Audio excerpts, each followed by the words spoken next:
Prime Minister Brown, and I certainly look forward to consulting with you from time to time. You did a wonderful job in your last 6 months, and we must commend you on a job well done.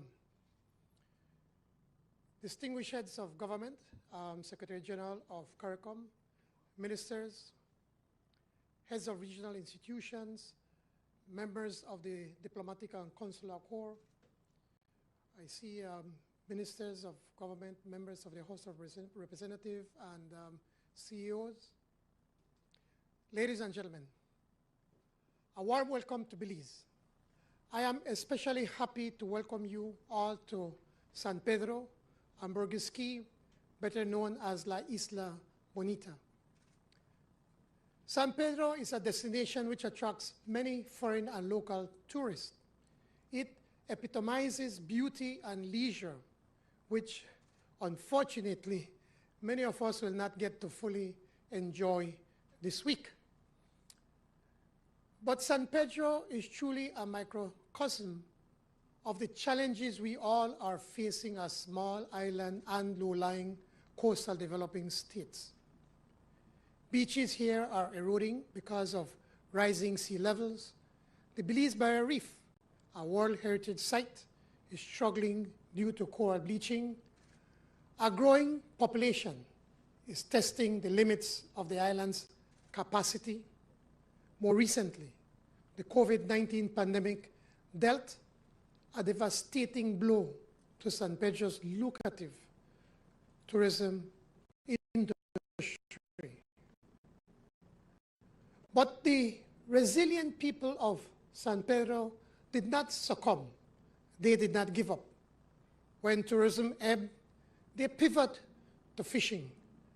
Pioneering coral transplantation is restoring the reef, and a Herculean beach reclamation project is underway.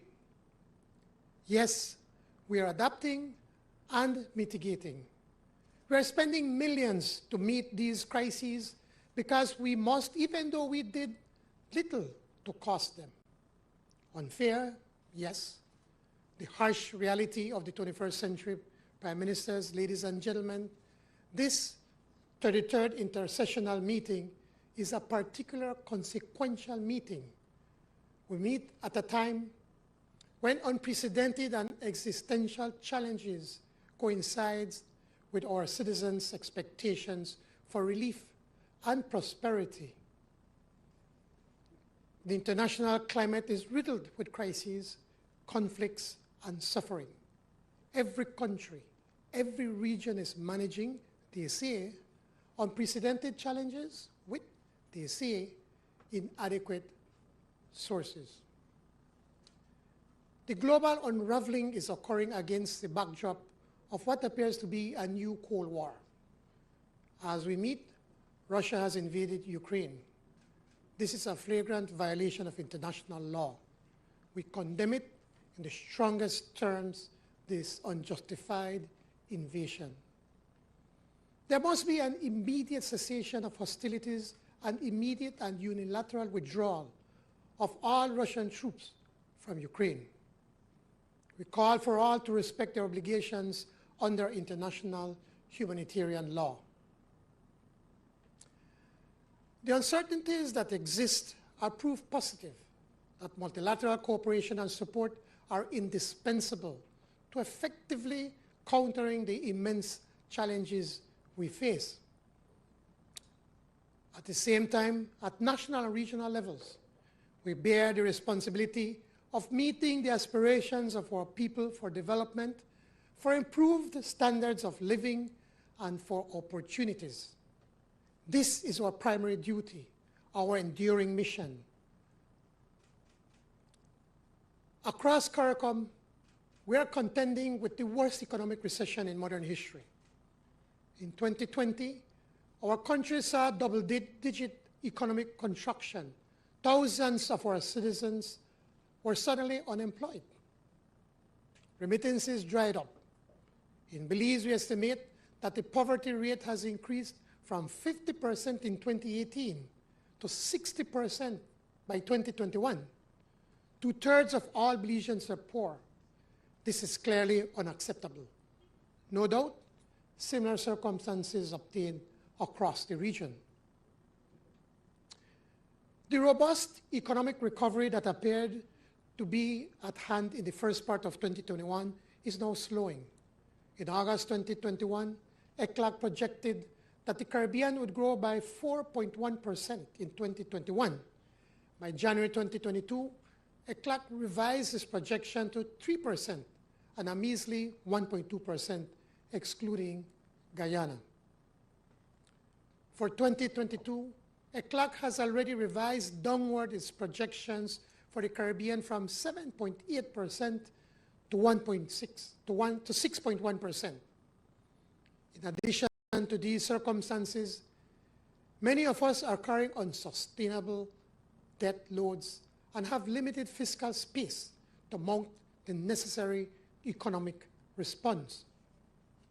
Unfortunately, only 4 Caricom member states are participating in the IMF's debt service suspension initiative. And in 2020, only 5 member states, including Haiti, received concessional financing from the World Bank. This is wrong. It is also unjust. While it is imperative that we continue to press our case, which is fair and just, we know from experience that the wheels of international cooperation grind slowly. We cannot afford to lose further ground. We cannot afford to lose our future. Therefore, we must be more strategic and coordinated in our advocacy. We must demand an immediate reform of the international financial system, demand urgent climate action, and immediate access to vaccines. The foundational Georgetown Accord of 1973 eloquently articulated the ambition of heads to unify the region around the common purpose of regional development.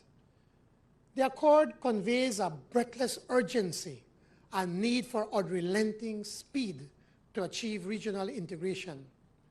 Heads expressed a shared, and I quote, common determination to fulfill within the shortest possible time the hopes and aspirations of the Caribbean territories for industrial and agricultural development, full employment, and improved living standards, end of quote. In 1973, at the height of the Cold War and the waning days of colonialism, heads had the vision and foresight to embark on the path of regional integration, aspiring to achieve development for our region. They looked inward for the solution to satisfy the development aspirations of Caribbean people and for the strength to engage externally.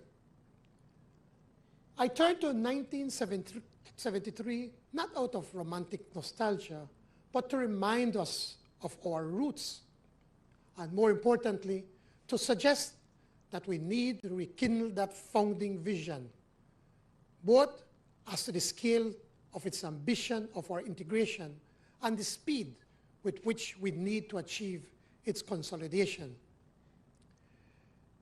Integration is the instrument by which we have committed to advance our development, and quite frankly, for small states, integration is really the only modality we have. I am well aware of the criticism in many quarters, and perhaps well-founded, about the state of our integration. For many, we are not moving fast enough or going deep enough. Others feel their fledgling national identities at risk. But none have challenged the inevitability of integration for our small Caribbean states. Integration is not only a sine qua non for our development, it is also imperative for our recovery. The spirit of solidarity and cooperation and the steely commitment to integration which animates the seminal undertakings of the Grand Aunts and the Rose Hall declarations must inspire us now to lay out a new framework of action for the next decade. Next year will mark the 50th anniversary of the founding of Caricom, of the conclusion of the Georgetown Accord. This is an auspicious milestone. I propose, colleagues, that during 2022, we embark on a journey of regional consultation so that we can mark the anniversary of the Accord with the adaptation of a repurposed, reimagined, revitalized Accord that presents an irreversible prescription designed to achieve our region's just objectives. The future holds few guarantees, but our common destiny compels us to walk boldly into the future together, secure in the belief that promise of a greater tomorrow is ours. Our recovery should not be aligned to a new regional agenda that is centered around creating prosperity for our people. We must continue more intensely to harness the resource endowments whilst building sustainability and resilience across our development interventions. That would naturally include digital transformation, transformation of agri-food systems, and empowering the CSME to deliver on its objectives. Already, the elements of a new regional agenda are taking shape. The COVID-19 pandemic has underscored the urgency of advancing our single ICT space. All our countries have begun integrating digital technologies into our economic, social, and governance structures. We need an expansion and acceleration of this effort together with investments to increase connectivity, ICT education, and to guard against cyber crimes. And yes, we will achieve regional roaming freedom. I must commend His Excellency Ofran Ali, the President of Guyana, for his leadership and personal commitment to transforming the regional agri-food system. The Special Ministerial Task Force on Food Production and Food Security has already made substantial progress to identify priorities, commodities, levels of investment required, and policy reforms needed against a timeline. Colleagues, Prime Ministers, ladies and gentlemen, the CSME is at the center of our integration. Reflecting on our undertakings in the St. Anne Declaration of 2018, we need to redouble our efforts to complete the removal of the remaining barriers to inter-regional trade, empower our private sector, and give full effect to the regime for free movement, including by addressing administrative obstacles.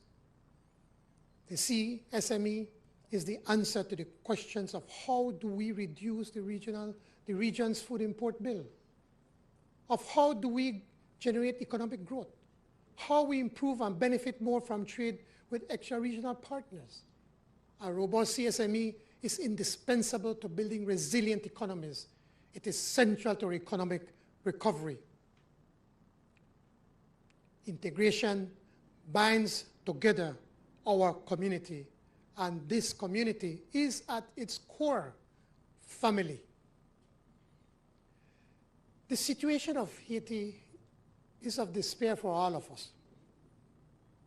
We have devoted significant time over the past year in considering how the community can best support Haiti in grappling with a multitude of crises, on top of which is now a constitutional crisis.